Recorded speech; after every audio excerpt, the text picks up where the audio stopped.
पौधा है। आप कोई पहल करें। मैंने उनसे कहा भी हमने तो आपके इस आंदोलन को कैसे मजबूत किया जाए इसके लिए लगातार राजनीति से ऊपर उठ करके भी आपके साथ खड़े होने का काम किया है, आपके इस आंदोलन को ताकत दी है। और जो मंशा आपकी है, मैं आपकी इस बात को समझता हूं। मैंने उसी वक्त उन नेताओं के सामने जो किसान मोर्चा से जुड़े हुए थे एक बात कही कि 26 तारीख तक, 26 जनवरी तक अगर इस आंदोलन का कोई समाधान नहीं हुआ तो फिर 27 तारीख को आपका आंदोलन और मजबूत हो, इसके लिए मैं अपने विधायक के पद से त्यागपत्र दे दूंगा। पर 26 तारीख को जो हुआ आप सबको पता है। 26 जनवरी को एक षड्यंत्र के तहत किस तरह से किसान आंदोलन को बदनाम किया जाए, किसान आंदोलन खत्म किया जाए, कहीं सिख और हिंदू के नाम के ऊपर उस आंदोलन को भारतीय जनता पार्टी के लोगों ने एक सोची समझी चाल के तहत खत्म करने की कोशिश करी थी। एक विवाद खड़ा करना चाहते थे, एक झगड़ा पैदा करना चाहते थे। वहीं तिरंगे को लेकर के इस तरह की अफवाहें फैलाई गई कि तिरंगे का अपमान किया गया। लोगों में इस तरह का माहौल पैदा करने की कोशिश हुई कि आंदोलन खत्म हो। उन हालात के अंदर मेरे पास अनेक लोगों ने फोन किए और उन्होंने कहा कि आपको कल इस्तीफा देने की बजाय आज जो हुआ है उसको कंडम करना चाहिए। मैंने उनसे कहा कि ये भाजपा की चाल है, जो इस किस्म की साजिशें बहुत जल्दी बेनकाब हो जाएंगी। लेकिन मैं अपने किए हुए वायदे के मुताबिक जो बात मैंने उनके सामने रखी है, मैं अपनी बात से पलटने की बजाय उस बात को मजबूती के साथ उनके बीच में रखना चाहूंगा। और मैंने 27 तारीख को जाकर के जब त्यागपत्र दिया तो उसका नतीजा ये निकला कि जो आंदोलन समाप्ति की तरफ जा रहा था वो आंदोलन मजबूत हो गया। और उस वक्त जब मैंने इस्तीफे का फैसला किया था तो मैं मेरे विधानसभा क्षेत्र के लोगों के बीच में गया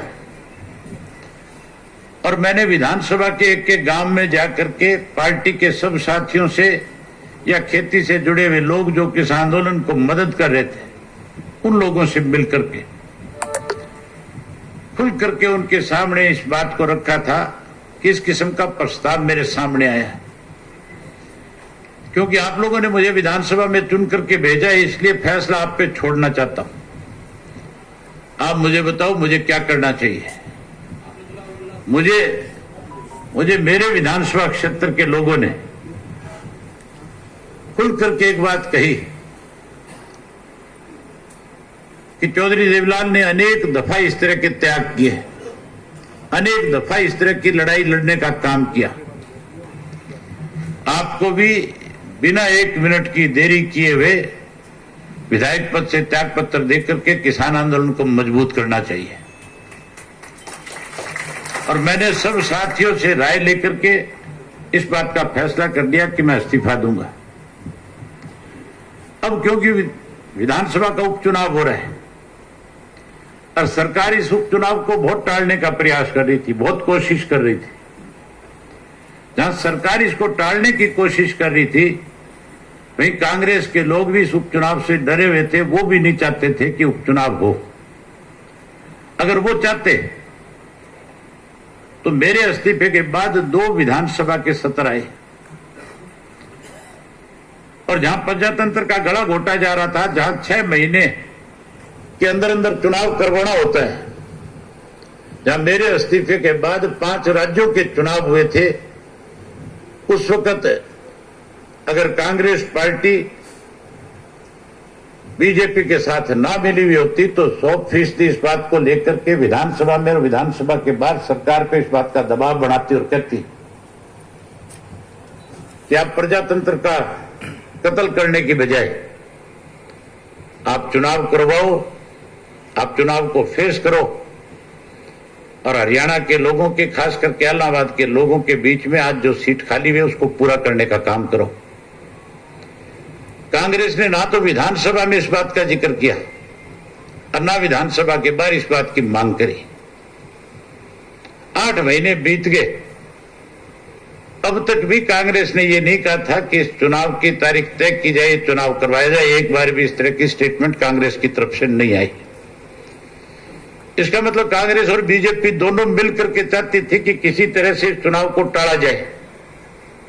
इसके लिए साथियों, एक शपथ पत्र भी सरकार की तरफ से इलेक्शन कमीशन को दिया गया और उसमें लिखा गया चीफ सेक्रेटरी की तरफ से कि हरियाणा प्रदेश के अंदर कोरोना की महामारी की वजह से इस किस्म के हालात नहीं है कि हम यहां पे कोई चुनाव करा सके। एक पत्र तो दिया गया इलेक्शन कमीशन में इस किस्म का, और दूसरी तरफ हाई कोर्ट के अंदर जब पंचायत के चुनावों को लेकर के एक याचिका डाली गई और जिस पे हाई कोर्ट में सुनवाई हो रही थी, तो हाई कोर्ट के अंदर दूसरा पत्र दिया गया, दूसरा एफिडेविट दिया गया जिसमें यह लिखा गया कि हरियाणा में माहौल जो चुनाव के लायक है, हरियाणा में कोरोना नाम खत्म हो गया है, अब इस महामारी का कोई डर नहीं है। इसके लिए हाईकोर्ट हमें इजाजत दे ताकि हम इस चुनाव को करवा सके। जब उन्होंने इस किस्म की दोगली नीति अपनाने का काम किया, 2 अलग अलग एफिडेविट दिए, तो हमने उन दोनों एफिडेविट का हवाला देकर के इलेक्शन कमीशन को लिखा और कहा कि एक तरफ आपको गुमराह किया जाता है, दूसरी तरफ पंचायत का चुनाव हरियाणा प्रदेश में हो, इसके लिए इस किस्म का एफिडेविट दिया जाता है। तब जाकर के अब जब बाकी राज्यों के और पार्लियामेंट के, असेंबली के और पार्लियामेंट के चुनाव जो ड्यू थे, जो चुनाव करवाने थे, उसके लिए जब डेट तय की जा रही थी, तो इसलिए फिर हरियाणा का नाम भी उसके साथ जोड़ना पड़ा। अब क्योंकि चुनाव है और चुनाव के अंदर मेरे से पहले जिस तरह से नफे सिंह जी ने बताया कि हमने किस किस तरह से किन किन साथियों की ड्यूटी लगाई है, जहां इन साथियों को हमने ये जिम्मेवारी सौंपी है, वहीं आप सारे जो साथी हो जिनको